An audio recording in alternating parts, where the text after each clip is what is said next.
Hey everyone, welcome to the 431st episode of Just Shoot It, podcast about filmmaking, screenwriting, and directing. This episode is brought to you by patron More.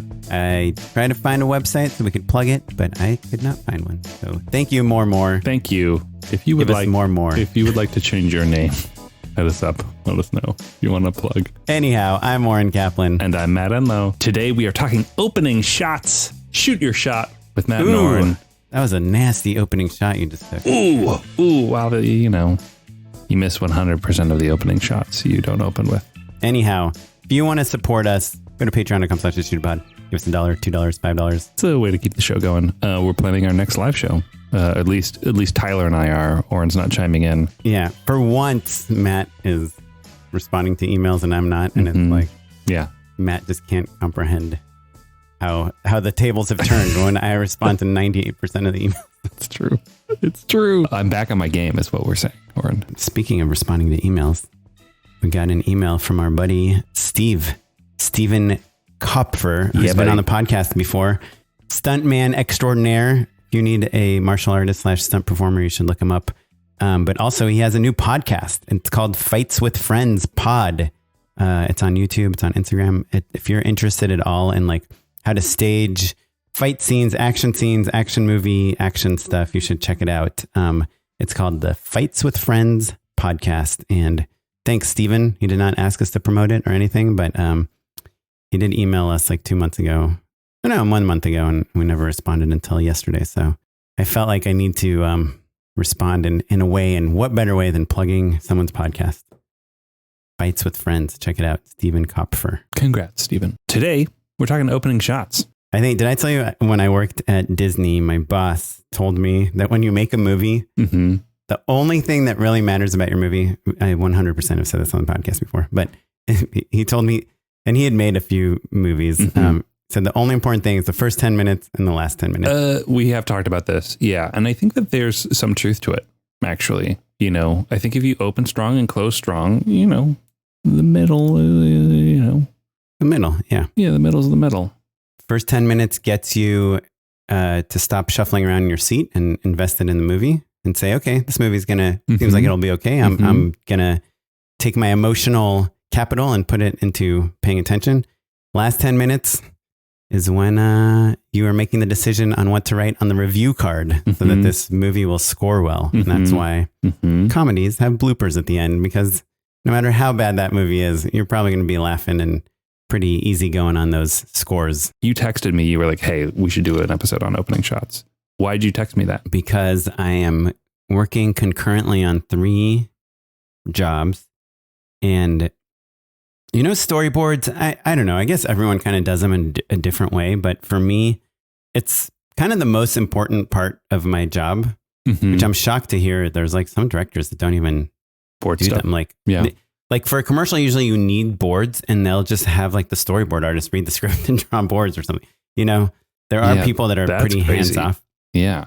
But to me, that is where you are deciding what the commercial actually is, what equipment you need, what we see, what the wardrobe is, what the art direction is.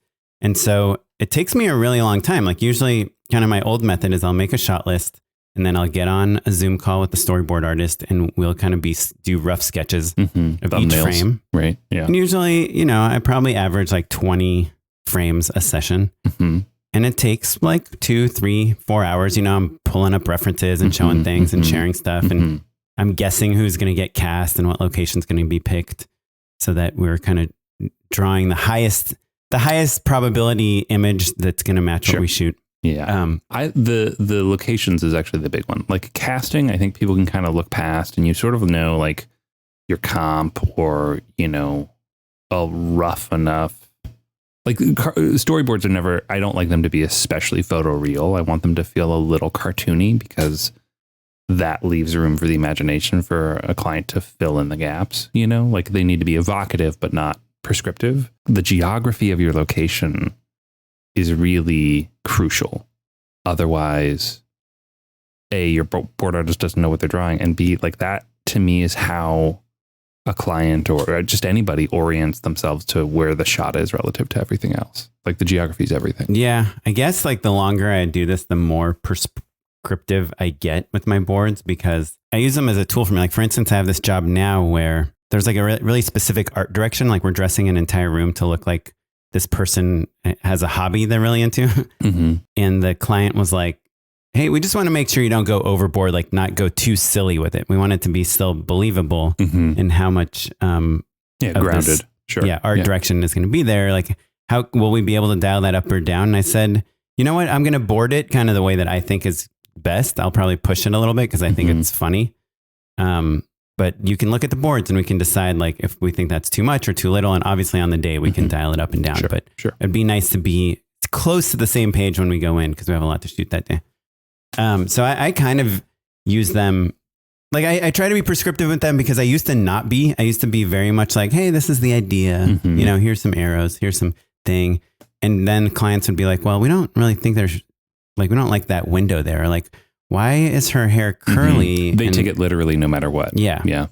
So I try to kind of, you know, be close. And then if you do the boards right, like you can literally like get hit by a bus the next day and your commercial will probably be pretty close on what you're picturing. Anyhow, but it does take a really long time if you want to be specific and prescriptive and accurate with all these things. It takes like 4 or 5 hours. It could easily burn an entire day sitting with a storyboard artist and then they go off and finish the boards. And now it's taking you 2 days. Yeah. Now, if you have 3 shoots, one of my shoots has 2 spots. Actually, 2 of my shoots have 2 spots. It's like 5 different things I have to board, you know, so it's like 100 storyboards. I just don't have like 5 solid days while we're doing casting. Are you working with the same board artist for all of them? So on this one, I am Julieta Obersee, which I can't believe I gave away her name because she's the best and you guys are all going to steal her. But she's so awesome. But she emailed me yesterday. She's like, Oren, my head is spinning. Like all these different producers are emailing me about jobs with you. I don't know what's due when and everything. I was like, don't worry, don't listen to anyone. Just listen to me. But what I've been doing, and it's working super fast, is I've been drawing my own boards in Procreate on my iPad. She takes about 30 seconds to do a better version of what you do in 15 30 minutes. Yeah. So I did that for basically 3 of my 5 commercials. And then the other 2, I'm just kind of finding reference frames and sending them to her. Sure. And I'm finding the boards that are coming back look too much like the reference frames. So now I'm like modifying, going off of that. But when you modify, are you photoshopping or are you drawing? No, I'll say like, can we go wider on that? And can you remove the window from the shot? And like, instead of a woman, it should be a man, whatever. Kind of change, like, at least we have a basis to go off of as opposed to just like medium shot on woman in living room. Right. You know? Right. So I'll share my document with you afterwards because I think it's kind of an interesting exercise of like how to get storyboards without having to spend a bazillion hours with your storyboarders. Here, I'm going to just paste this in the chat so you can look at it while I continue yammering about why I'm thinking about opening shots. Well, I think it's not obvious yet. Cutting to the chase, right? I think you're thinking about all shots, I imagine. You just sent me the, all shots, I imagine. And then you realize, oh, the opening shot is the one that is giving you the most trouble or the most time consuming or the first shot. It's the big one, right? Especially in commercials because you have 15 to 30 seconds to kind of tell this whole story. And I just want to use my time wisely, but I cannot stop thinking about what 2 of our past guests have talked about. One is Claire Scanlon, who used the term dynamic start. And I love that term. And she talked about TV directing. Like she didn't say it in these terms, but I kind of interpreted sometimes as a TV director of like a very well-established show, like as a director, the most you can do is figure out the transitions into that scene. I feel like she did say that though. Maybe really? we both interpreted it that way, but look, the truth is once you're into coverage, you know that you have to shoot clean singles and a 2-shot and, kind of hose it down. Right. Whatever the language of the show is. Whatever the language of the show is. And also giving yourself literally coverage so that you can cut things to time or cut out storylines. Right. Yeah. And what director / editor Matt Barber told us also is like, there's transitions. He's like, I can tell a good director if they understand how the last shot in this scene cuts to the first shot in the next scene. And so that first shot can do so much. And you as the director have to choose, what's the most important thing for me to know? Is it where we are? Is it what the mood is? Is it a specific item that is important in the scene? And we'll kind of go through our list of kind of different ways we think of opening shots. But it just kind of stresses me out. It's funny. I just had lunch with someone and she was like, you've been doing this for a while. You're probably super confident now when you're on set. And I was like, honestly, I think my super skill is being nervous and unsure of myself, like forever, like, well, I mean, yes, sure. I think that there's the other way to look at it is that like, when you're starting out, you don't know what you don't know. And the more you understand the big picture and the details, the more you realize how impossible it is to master every single element to make it as good as you want it to be. Right. Like you just realize there's so much more in your control and out of your control. Right. But also I want to do I want my work, like many artists, I want my work to be as good as my favorite artist's work, Sure. So I'll go to O Positive and see how does David Shane open a commercial? I went to Gravy Films, this director Cameron Harris. I just learned about it, just watched all of his spots and just studied what are the opening shots, establishing, close up, insert. I go to Moxie and look at Martin Granger, who does all the progressive stuff, and even though their styles are different than mine, or Harold Einstein, we talk about him, or I'll go to Smuggler or Tool and look at Eric Jones or something. I try to look at what other great comedy directors do and how do they open the scene. And I want to just compare and I love making a list of 5 options and then spending way too much time figuring out what the best option is. And that's how I edit too. I'll take my 6 favorite takes and I'll whittle down to my 3 favorite takes, and I'll have 7 different edits that have different options of comedic performances. And I edit kind of really slow, I think, because of that. Because I do not want, if this take is 4% better than the other take, I want to use that 4% better take. Yeah, right. We're into the game of inches, right? Yeah, exactly. And when you're younger, I think you can, or just starting out, the improvements are quite drastic. I'm cleaning up old hard drives right now. And found some old spec work, and where, I'd been shooting for a while, but I was just kind of dipping my feet into the world of commercials. And I was like, oh man, this is bad. You've come a long way. Yeah.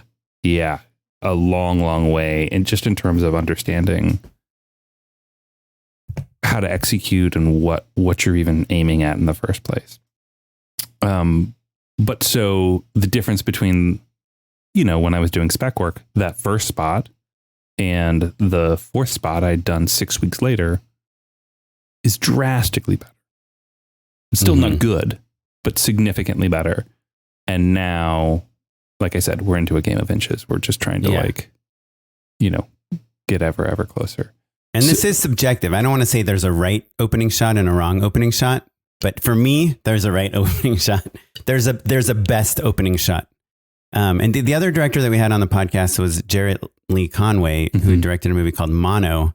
And I remember we spent a long time talking about the opening shot of that movie. And he used this term that I'm pretty sure was coined by Blake Snyder in Save the Cat, that he called the opening image, and, I think Blake Snyder, his book is about screenwriting. So it's kind of about what is the opening thematic idea of your story? Let's see that in the opening shot. And he's kind of talking about it from a cinematography point of view, but more from a conceptual point of view. Yeah. I think the example in the book, and I could be wrong, it's been a long time since I've read it, or maybe it's just my favorite example, but in Die Hard, McClane starts with looking at a picture of his family. Yeah. On an airplane. And at the end, he's holding his wife under a one of those silver blankets or whatever after all the action is over, right? Die Hard, a movie about a guy stuck in a building shooting terrorists. Mm-hmm. That opening image and that closing image are about him fighting for his family. Yeah, exactly. Yeah. Perfect example. And that's probably, I imagine, must be 2 shots. Yeah. I don't think it literally starts on the photo. It probably starts on him looking at the photo, or like, I'd have to go back and look, but like the idea conjuring the image, I think it actually might be that literal. We should ask Charles Hood, John McTiernan. All right. Specialist. Yeah. Yeah. And I do think that in commercials, in a 15-second thing, or even, our friend John Salmon used to do these 5-second films, like you have to accomplish a ton in that opening shot. You cannot waste 17 frames on something unimportant. And so I think, on our kind of outline here for the episode, you wrote, what's a boring version of an opening shot? What shouldn't you do in an opening shot? And I have like some ideas. What did you have anything in mind when you wrote that bullet point? Yeah. I mean, I think the boring version is also kind of the lazy version. And this isn't to say that they aren't all, there's a good version of this and a bad version of this, but like an establishing shot, it's not that it's bad necessarily. And when you say establishing, you mean like a wide? Like a wide. Love, like here's everything in proscenium. We're in the coffee shop. We're in the coffee shop. We're in the grocery store. We're in the living room, right? Sometimes you need those. Sometimes that's all you got, right? On the last spot I just shot, it was a build. And so the opening shot is... When you say a build, like you built a set? I built a grocery store. Building the store. Yeah. Okay. Yeah, we were in, an empty storefront, basically. Like, I think it was a grocery store once upon a time, but it was essentially linoleum and windows. And so our opening shot it shows the product, it shows the lead character, and it shows the environment, but it's literally the entirety of the set. If you panned 1 degree right or left, you're shooting off into nothingness, into unpainted walls, right? And like, I like the shot for sure. I think it looks nice, but the bad version of that shot doesn't give you a sense of tone, of play, and doesn't layer in every element that you need, right? Because an opening shot is like telling the audience what's important, what do you need to pay attention to, and what are you about to embark on, right? Like what is the thing that we're going to do, right? And features, I think, have the easiest time with this because they have the longest runway. So like an opening shot can be 32 seconds long, or it can be 6 frames long. It's up to the filmmaker's choice. Yeah. That movie, like Last Stop in Yuma, Hotel Yuma. Sure. Yeah. Like, I don't remember the opening shot, but it did have a lot of shots where we're just kind of pushing in on a gas station slowly for 10 seconds. Music and then a car swells. drives in and parks and we're pushing in on the grill of the car. And it's like, that's a great shot to create tension, like who's in the car and mystery. But it would never, in a TV show or a commercial, you can never have a shot that long. Yeah. Purely because of runtime, right? And also pacing. Yeah. I think also, oftentimes there are so many stakeholders in a commercial, so many decision makers that all need things to be validated. You have to check a lot of boxes. You have to make sure that the end card is on for a certain amount of time and that the product is a certain size. I think kind of the other thing that you might see in a student film are like 2 kind of not to do's on my list. Look, you can do whatever you want, but I don't like these.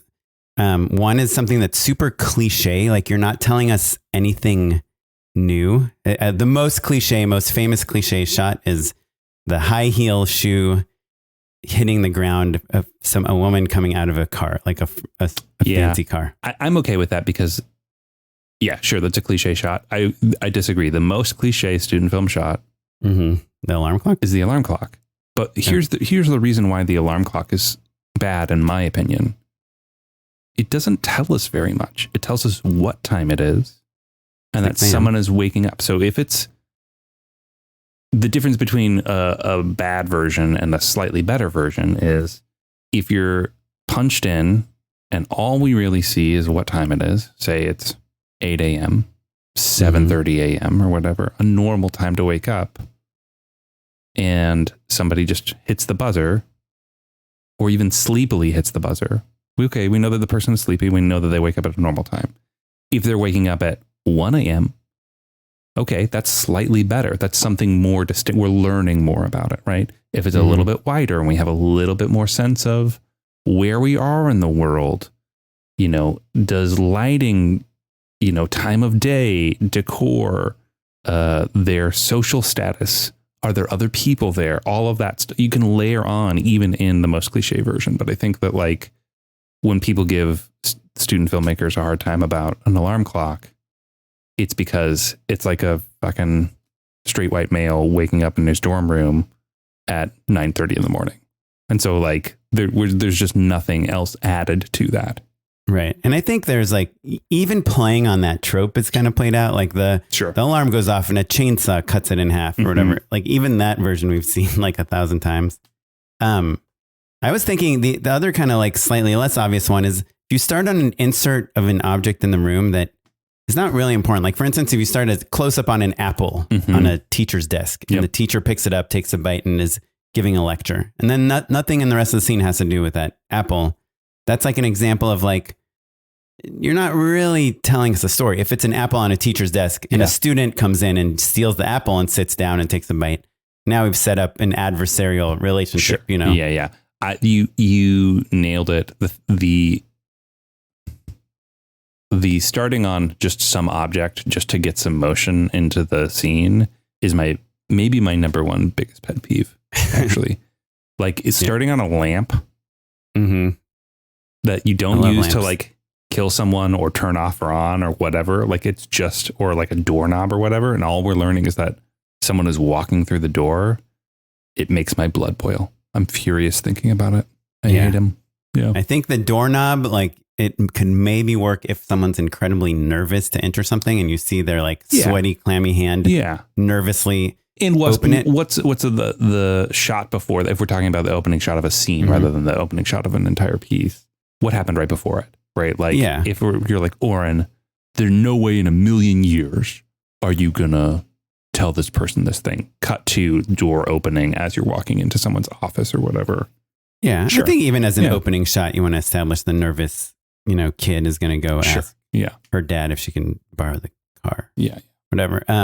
Something I used to do a lot, especially when I was doing kind of more docu style or like handheld kind of like narrative stuff, I would shoot a bunch of inserts of things inside a room. And then when I cut to that scene, sometimes I do like a quick montage, like the award, the picture of the family, the pile of books and this, and then the person's in there. Yeah. A little bit of exposition. Yeah. Yeah. But it's like, it's kind of not good filmmaking. Yeah. It's equally hacky in the ways that I was describing before. Yeah. Yeah. And it's worth reiterating. I know you said this at the top.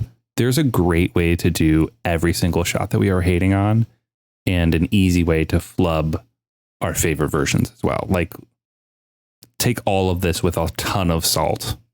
Yeah. And I think closer to the beginning of your career, you're kind of trying to copy like, the server puts a plate on their tray and they're walking through this fancy restaurant and we land at the table where our scene begins. Yeah.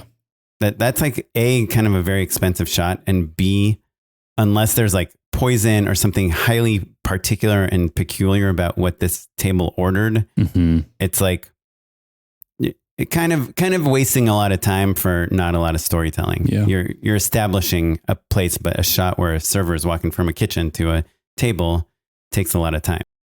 Let's get into it. We made a little list of types of opening shots. And the first one we have on this list is like a wide establishing shot. Now, you were kind of like saying that this can be quite boring and expected.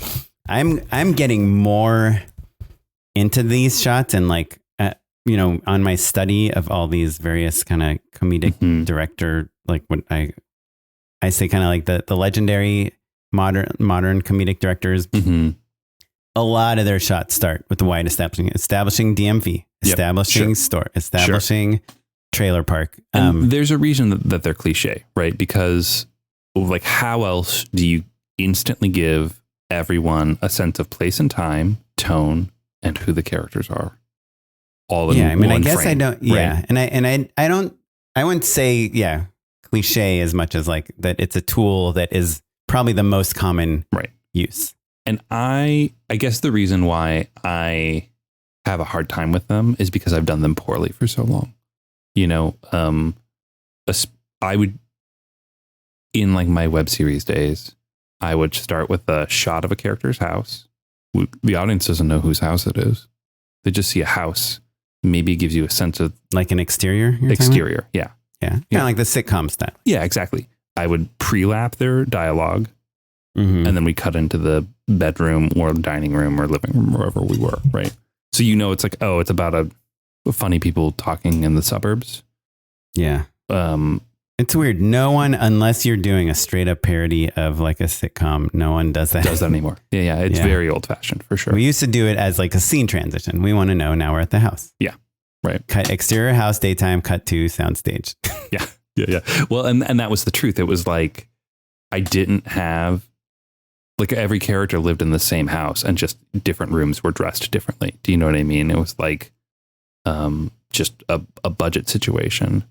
And now certainly there's the expectation that you keep the audience moving along plot-wise, story-wise, joke-wise a lot faster. And that the interior location tends to be self-explanatory, Yeah. But Squaresville took place in a lot of teenagers' bedrooms and living rooms. Right. That was kind of the whole show. It's so funny. I feel like everything I used to film was in a bedroom. And I don't think I've filmed inside a bedroom in like years at this point. I've also just like, I really, really, really like wide shots now and wide lenses. And so I think I gravitate towards like, how can we establish, just like you were talking about your supermarket, like what's the widest shot I can make? And then how can I put things on the edges? And then 9 times out of 10, my camera is going to be pushing straight in.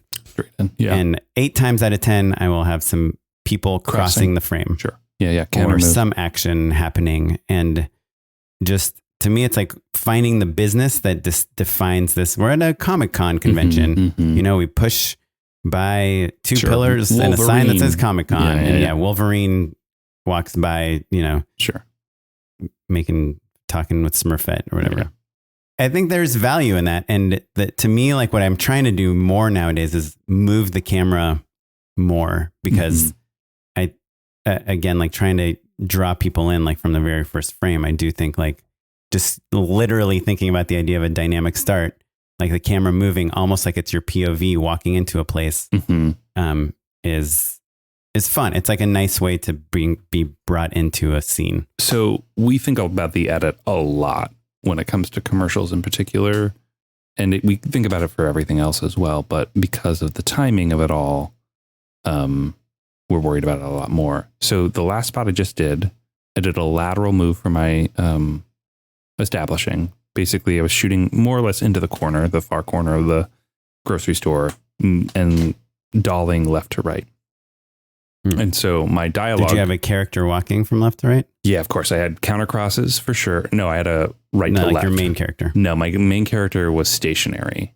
And there were people walking away and walking...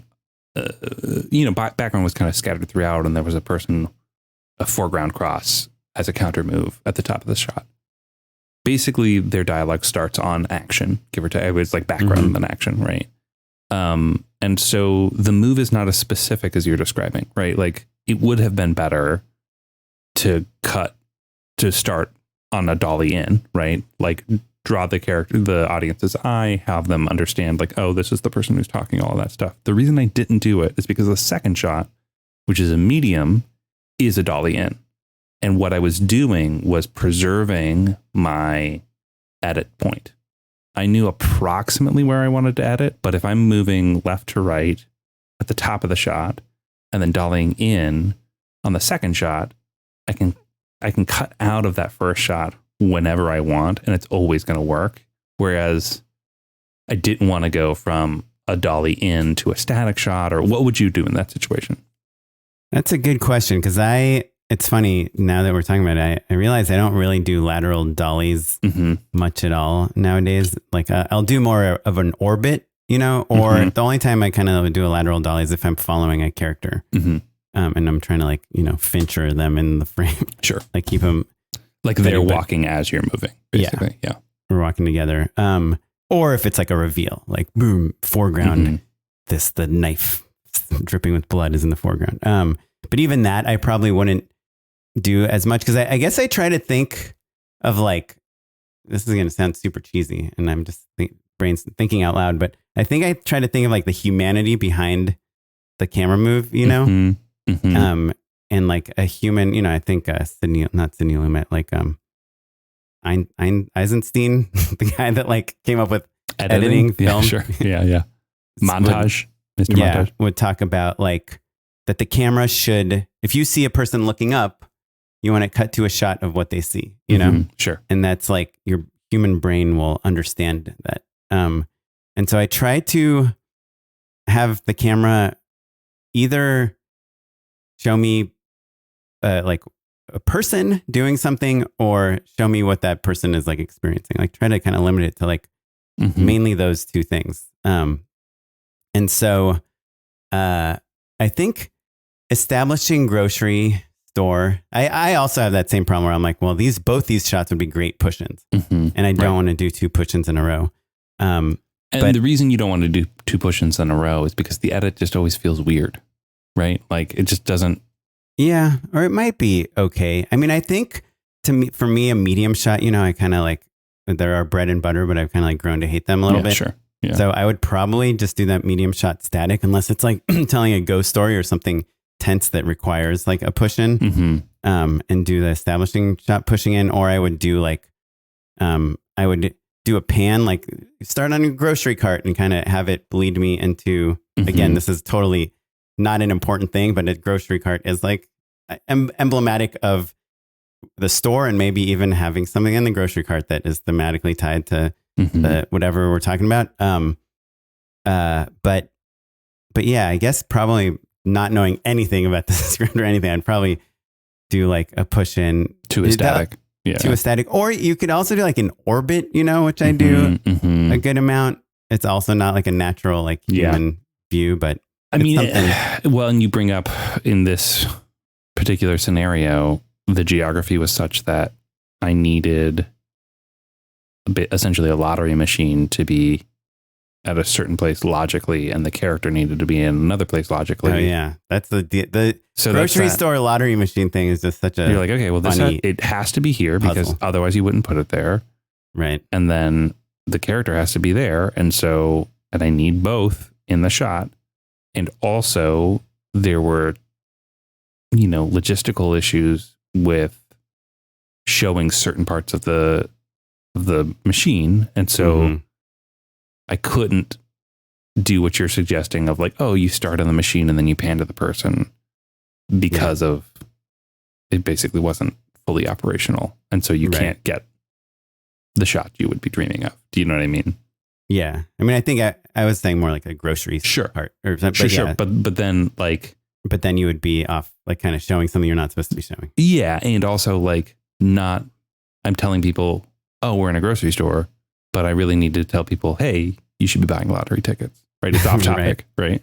Yeah. I have shot a lottery machine in a grocery store and I found it very difficult because there's like, they bring in this lottery machine for you to use, but there's so many rules about how it can be shown. I mean, it has every rule bones you in a different way. Its own technician and blah, blah, blah. Yeah. Anyway, not to get into the weeds on it, but like, all of which is to say, sometimes you just got to put everything in the shot that you need. And that's that. Sometimes lately I'll just like tilt, tilt up into this, tilt down, whatever. Especially if we can start on something remotely interesting. But I do feel like some camera movement in the opening is great unless the tone, like you were mentioning, is to establish something boring. The DMV, right? Sure.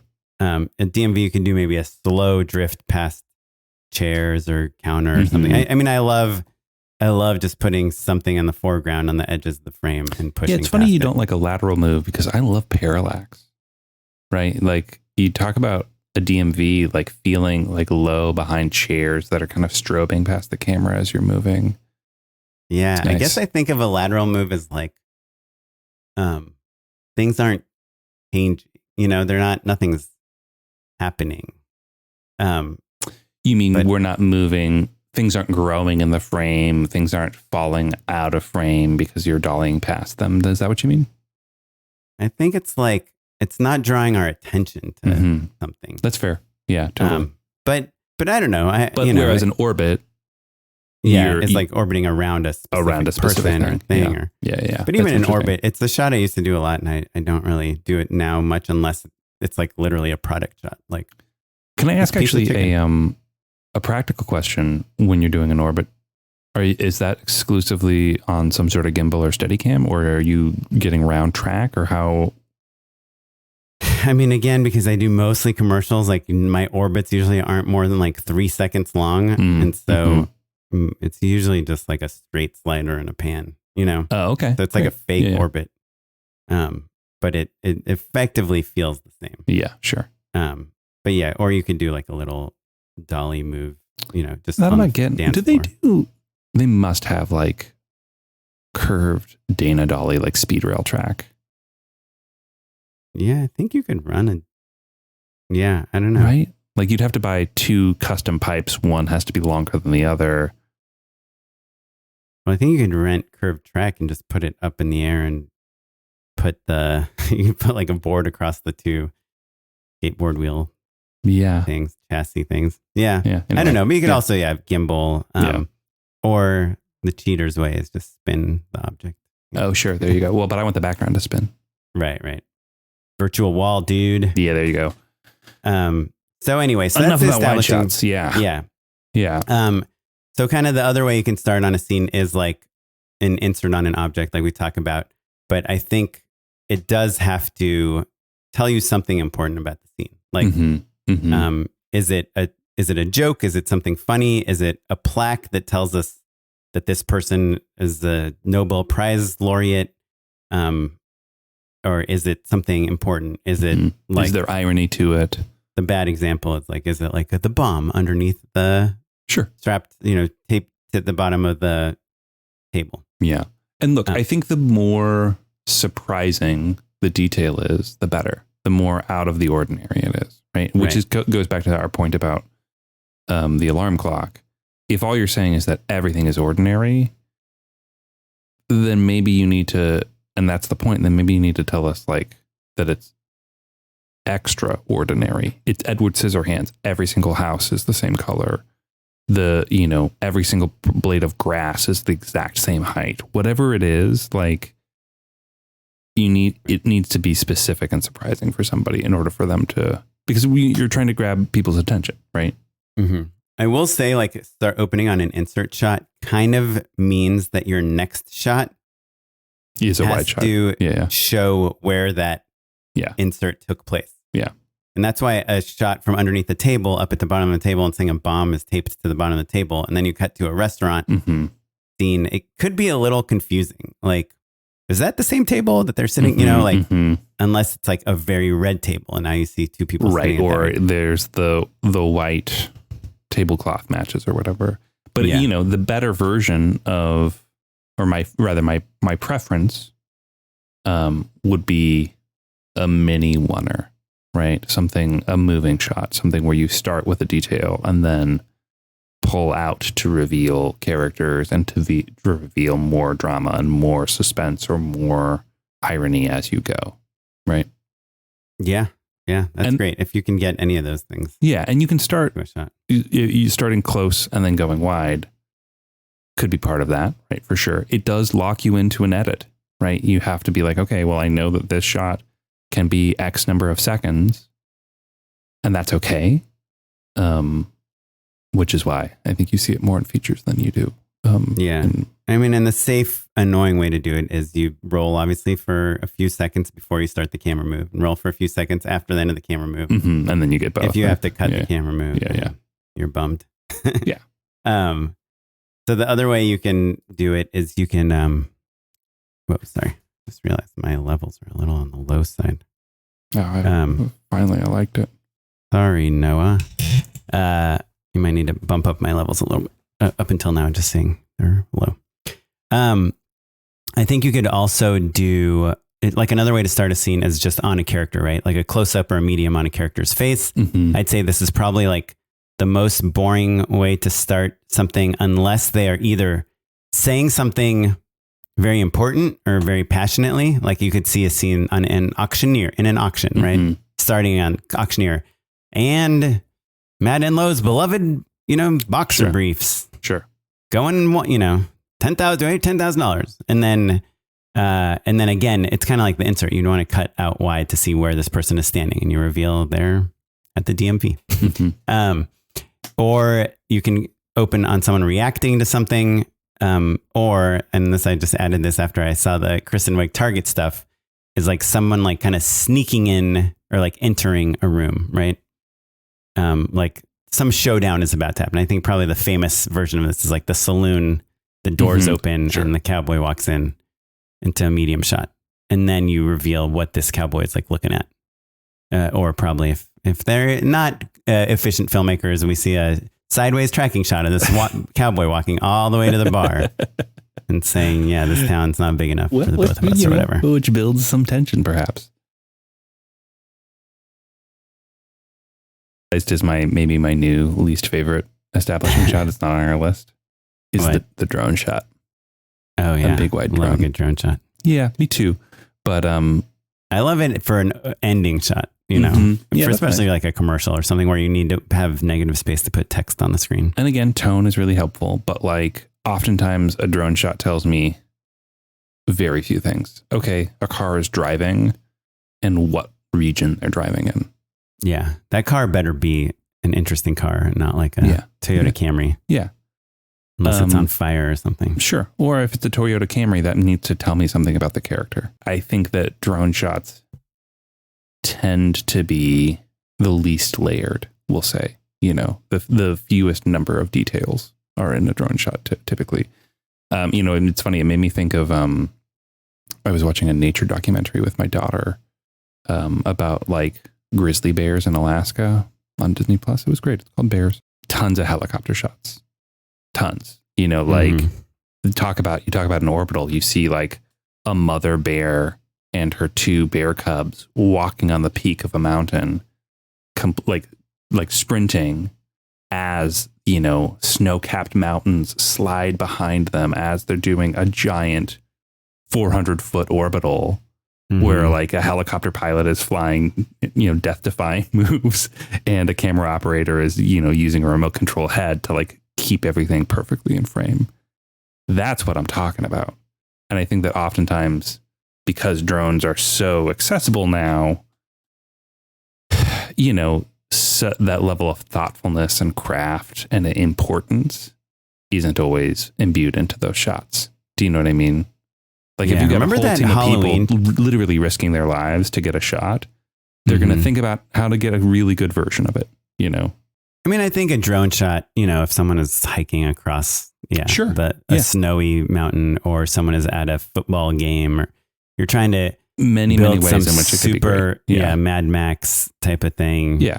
It's tricky. I guess what we're saying is like, it's nice when you can maximize the storytelling that you're telling us about the location, the tone, and the characters all in this opening shot. Right. You mentioned this mini oneer on the list too. That's what I was saying of like, okay, if you start on a detail, but then you pull out, pan out, weave through things, it's a way of having your cake and eating it too. And again, I think gives you a sense of not just geography, which is a thing that we're not talking about a ton, but like, setting up literally how these characters relate to each other spatially. And that can often be really important if it's action or something like that, but it gives you a chance to like, again, set the audience up, set their expectations for like, is this funny? Is this hyperactive? The difference between, remember that movie Crank? Yeah. right? Like awesome movie. Yeah. If his heart rate stops running, yeah. It's like Speed, but with heart rate, basically. Mm-hmm. The way you shoot that movie, every single frame is apparent. And in a way where if you do My Dinner with Andre, which is a movie about people talking, or the Before Sunrise series, they're going to feel really different, Yeah. The Before Sunrise, they do that like Pope in the pool thing, right? Where it's like, it's just dialogue, but they're walking across like beautiful, beautiful locations. Yeah. With the cameras moving a lot. You know what I've never done? Is watch Before Sunrise and Before Sunset and back to back. No, I should though. That'd be fun, actually. It's a lot. I don't know that I'd have the stamina. A lot of talking. But I've never done the move where like someone's just like lighting a face with like a soft source as they're Hollywooding, like as they're walking, Mm-hmm. Like those movies are filled with just like guys with like the China ball on a battery, just like hanging it directly above the camera and like walking as everyone else is walking. I find it to be so romantic. That feels like elevated indie filmmaking. Do you know what I mean? Lights. Yeah. Yeah. It's awesome. Yeah.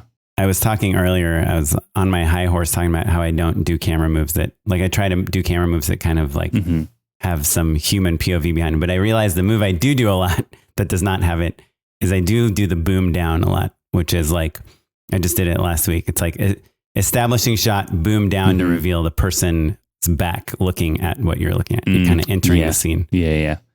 For some reason, I guess I think of it as a reveal, and I'll do like a camera pull back to reveal also like someone is looking at something. Like I tend to like to cut wide rather than pull wide.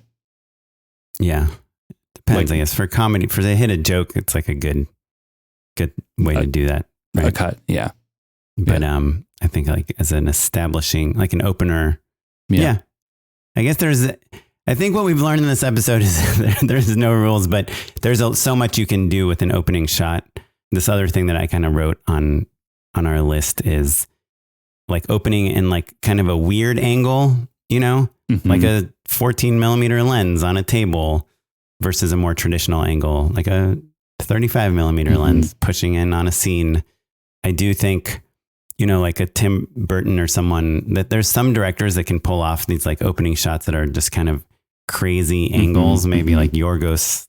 But in general, it's hard. Once you've established that kind of like zany angle, it's hard to keep it going unless the entire piece is kind of committed to that extreme style.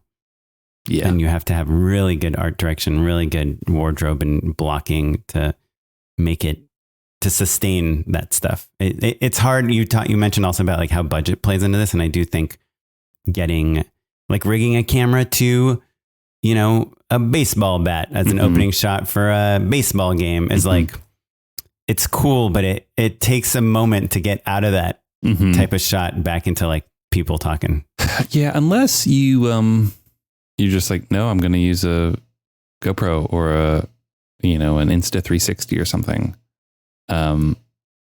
Which is its own set of challenges, but I kind of feel like, I don't know, I'm eager to just start using more prosumer cameras for that sort of work and not worry about it. Like, I think I've told this story, but like, did you see that movie Upgrade? Yeah. It's great, right? And I remember talking to a filmmaker who I should reach out to. I wonder if it'd be great for the show. Anyway, James Wan. Yeah, exactly. He asked like, oh, how did you guys get some of those crazy shots? There's stuff where it's like the camera is moving in a way that feels impossible. And the answer was they did it on an iPhone. So it would have been impossible if you were shooting Alexa LF or probably Mini back then, whatever. It doesn't matter. A big cinema camera, you literally can't move that camera as quickly as you would need to. So they literally just like duct taped an iPhone to people's arms sometimes. Yeah. They didn't even use gaffer's tape. They just used duct tape. Yeah, it really hurts. You're like, this is a non-removable. Like, we don't give a fuck. And like, duct taping this. We've talked about there's GoPro, especially like Furiosa is like filled with, not GoPro anymore. Now they've kind of upgraded things, but like little tiny cameras all over the place. And I guess I'm not worried about it. You know what I mean? But yeah, my point being like, you can just throw a small consumer grade in FX7 or whatever. What's the creator camera? FX3. FX3. Thank you. Yeah, that's what you use now, unless you literally have to put it in like a drinking glass or something. Right. Well, opening shots. The last thing I'll say about it, I know we had kind of a list of like I proposed the topic of timing, like time, but we kind of covered it a little bit. But I do think having a plan of how you get out of that shot is also really important going into the shoot. Is it a line of dialogue that pulls us into something? Is it a sound effect? Is it someone entering or exiting a room or lighting something on fire, whatever it is? And then if you're doing a TV show or especially a commercial, just remember you got to move fast. Mm-hmm. Yep. Like establish things fast. That's what I mean. Yeah. Layer things. But I think that's the fun of commercials is that you learn to be economical. Yeah. Yeah. So I thought I'd do like a quick little case study before we end the episode, which is I drew these storyboards that I was talking about at the beginning of the episode. One of the commercials I'm filming is a 15-second commercial that takes place at a tailgate, like a football game tailgate. Mm-hmm. And again, I need to get through a lot of stuff quickly, but I wanted to come up with like a good opening shot. So I kind of storyboarded 3 different options. The first option is just what we talked about, establishing wide. We see RV, pickup truck, table, tents, people in like team colors, athletic gear, and we're pushing in on it. And in the foreground are 2 people playing cornhole, so we see like a hand fly, out of focus cornhole, and we're kind of pushing in. Our main character is just landing at the table and starts his line, and we cut to him. Static medium shot. That was one way to open it. Another way was start close on a football on someone's hand. And as that football is thrown, the camera pans across with the football. It's caught by another character who's standing a little bit farther from the camera. And then the main character lands next to her.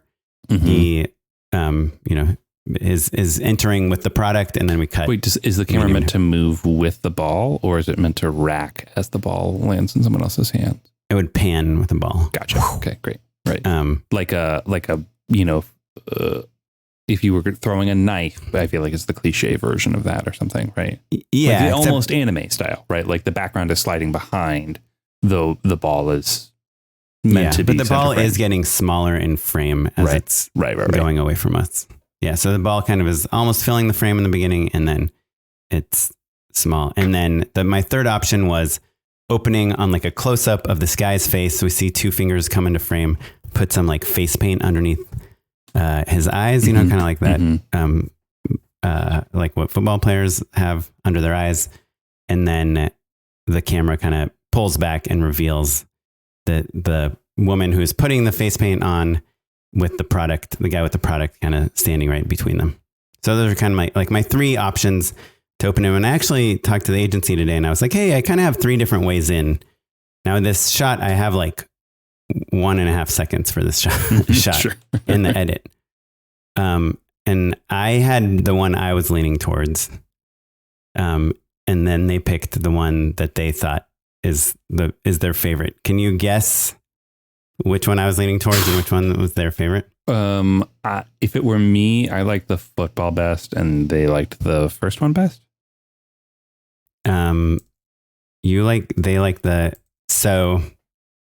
Or do they like the close up? They like the football best. Oh, really? I like the football. And I was kind of pushing for the wide shot just because I felt like we could get into the dialogue really fast. Sure. But so we're doing the football being thrown. But that's great. And it like logistically, how are you dealing with it? Like, how are you? I haven't figured that part out yet. I think we have a Steadicam and a dolly on that day. So you're just going to do it practically? Yeah. We'll do it practically. We're shooting 1:15 and we have an entire day to shoot it. So, and it's, 15 is like 7 shots or 8 shots. Yeah.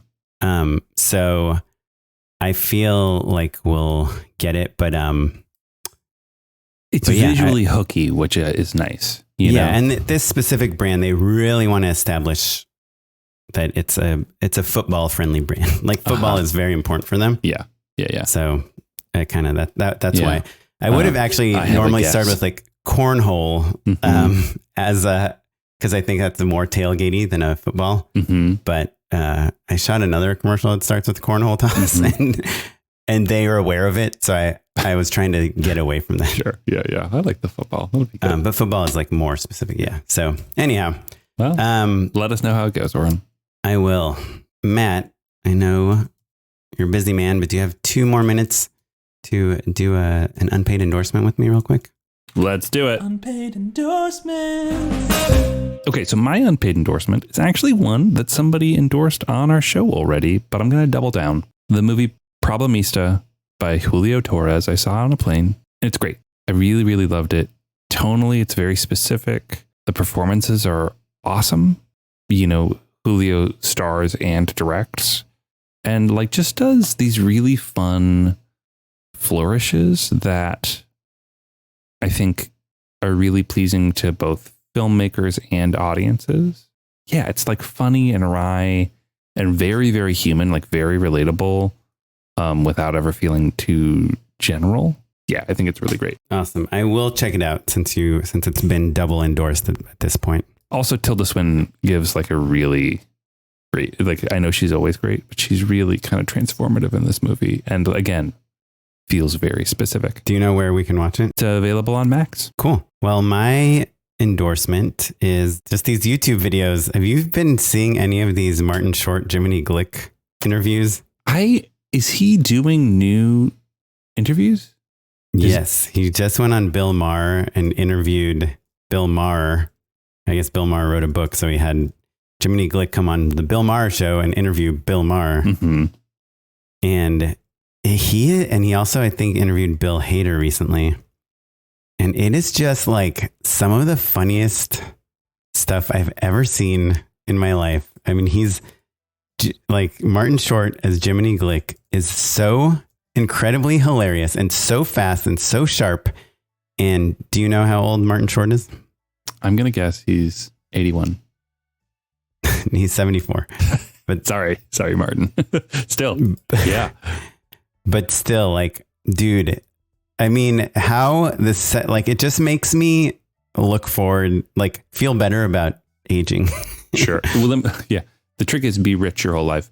Let me ask, are you, when you were a kid, when Jiminy Glick had his show, did you like it? Did you get it? I don't know. Probably not. I was vaguely aware of him and I thought the costume was funny, but I don't. Yeah. You know, I wasn't interested in interview shows. For the uninitiated, Jiminy Glick, Martin Short is like dressed up in like prosthetics and, you know, he's basically roasting people in a very glib sort of way. Celebrities, I should say. You know, it's like pre Between Two Ferns. Yeah. Yeah. It's like a way before Between Two Ferns and the same. I mean, yeah, he'll like, you watch the old ones. They're so fun. Like he'll have Tom Hanks on and he'll be like, so Tom, are you sad that nobody's heard of you? You know, like he's just like ripping on every single person. Jiminy Glick, Bill Hader and Jiminy Glick, Bill Maher on YouTube. Just look those up. You will cry laughing if you're over the age of 30. Probably. I imagine, you know, a good number of our listeners are. So let us know what you think, everyone. Oren, another great episode. Yeah. If you have any thoughts on opening shots, please send them our way. We are justshootitpod@gmail.com. We love to hear from you. You can also contact us across all social media at justshootitpod, or you can find me on Instagram at @okaplan. You can follow me across all social media at Mr. Matt Enlow. This episode was edited by Noah Bayshore. Thanks, Noah. And produced by him as well, along with additional producing by Tyler Small. You're listening to music provided by the Free Music Archive and the artist, Jazar. Thanks, everyone. Goodbye. Bye.